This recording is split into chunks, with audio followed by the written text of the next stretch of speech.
En los mercados, en la inversión, y hasta ahora vamos a recibir a Thibaut Dorlet, Senior Multi-Asset Portfolio Manager at Candriam. Thibaut, good morning, welcome, and thank you for being in Negocios Televisión.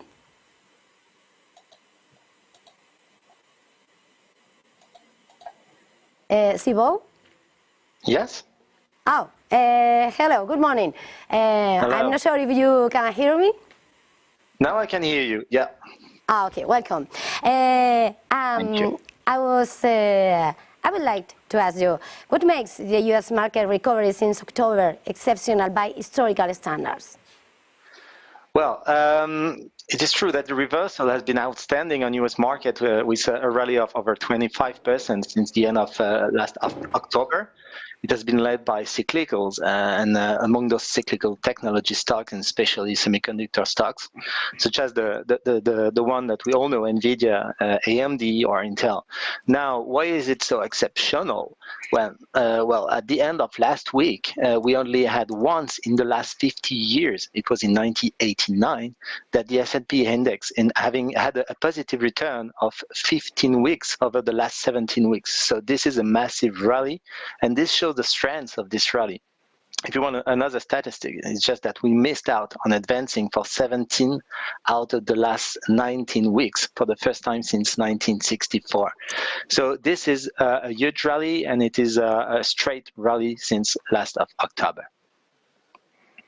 And how has the S&P index performed over the past 70 weeks, and how does it compare to previous historical periods?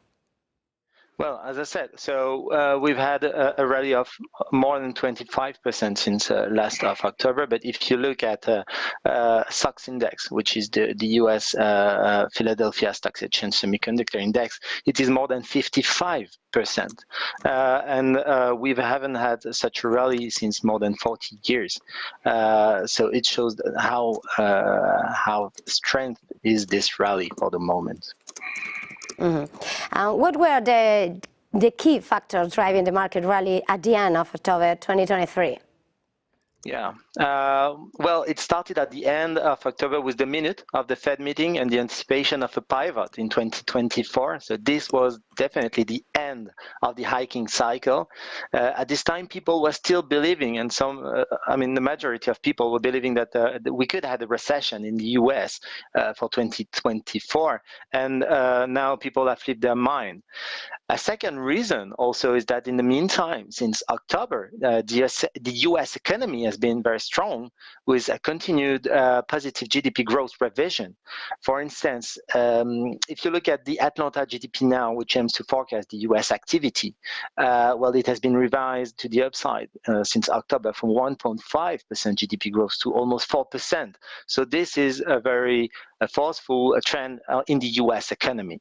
And last but not least, while the market has been backpedaling over the last week on the number of cuts that the Fed was going to make in 2024, from 7 cuts to now between 3 and 4, well, market continued to the upside. And the main reason is that the US earnings season has been strong, and not only for tech companies, but for almost all sectors.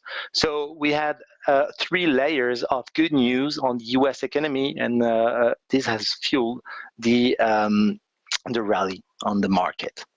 What are the earning growth prospects for US, Europe, and emerging market companies in 2024? And what are the factors influencing these expectations? Well, for developed economies, I would say that GDP growth expectations are paramount to EPS projection. So, for instance, at Candriam, we expect US GDP growth to be around 2.4% in 2024, which is in line approximately with an EPS growth of plus 8%. The market currently is expecting plus 10%. It has been revised from 12% to 10%, so there is still some negative revision to expect, but we're close to those 8 or 9% on the EPS growth for 2024 in the US. In Europe, at Candriam, we expect a GDP growth of 0.4%, which is in line with a projection of 3% EPS growth for European equities, and the market is already expecting 3%. So this is in line with what the market is already expecting. Now, in the emerging market, well, EPS growth currently is expected by the market around plus 17%. Led by Korean equities, where the market is expecting plus 63% EPS growth. This is linked to very weak comparable, as in 2023, EPS growth in Korea were at minus 35%. Now, the name of the game in emerging market is still China, and the market is expecting plus 13% EPS growth. The country has steadily disappointed in recent years, and the achievement of this target of plus 13% will depend on twofold, I would say. First, its capacity to deliver the 5% GDP growth that has been guided by the Chinese government again last week. And second thing is that its capacity to fuel the Chinese consumer confidence and therefore the internal consumption, which for us for the moment is too weak to be at this 5% GDP growth expectation for the Chinese economy. So we have to see some more good news in China to be able to reach this target of 13% of EPS growth. And one last question. How has investor sentiment towards the stock market evolved in the United States and Europe? And what changes are seen in investment preference compared to previous year? Well, sentiment is stretched, as you can imagine, after this huge rally. Now, a majority of investors are expecting a soft landing of the economy, which was not the case a few months ago. But, well, there's still room for further improvement, as if the investor sentiment is bullish, it is really true for institutional. And a retail client has still missed the train, so there is some room for improvement, but we believe that in the short term we should have some consolidation. Now, how has evolved the investment preference? Well, over the last 6 months, for instance, it has not much changed. Well, AI, the Magnificent 7 or 6, if we avoid Tesla, are the name in town and in the US. And it was already the case 6 months ago, but the only thing is that the concentration of the market on those stocks has only increased over the last 6 months. In Europe, the sentiment is negative, and we've had negative outflows continuing over the last months and years now.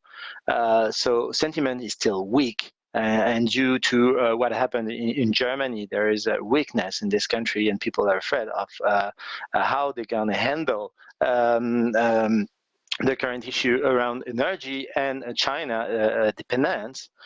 Now, there is also some concentration, because if you look at the rally also in the European equities, around 8% year to date, it has been also led by only a couple of stocks, Tech Universe and also defense sectors, which have benefited from the ongoing tension in Ukraine, then in the Middle East, and also, and this is something that maybe we're going to talk later in another show, but it's the US election, with if Trump coming to power, well, the 2% GDP for the NATO expense will have to be fulfilled. And, well, European economies have to invest, and this is translated in the performance of the defense stocks.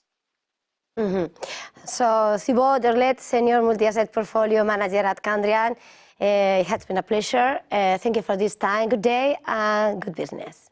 Thank you so much. Bye.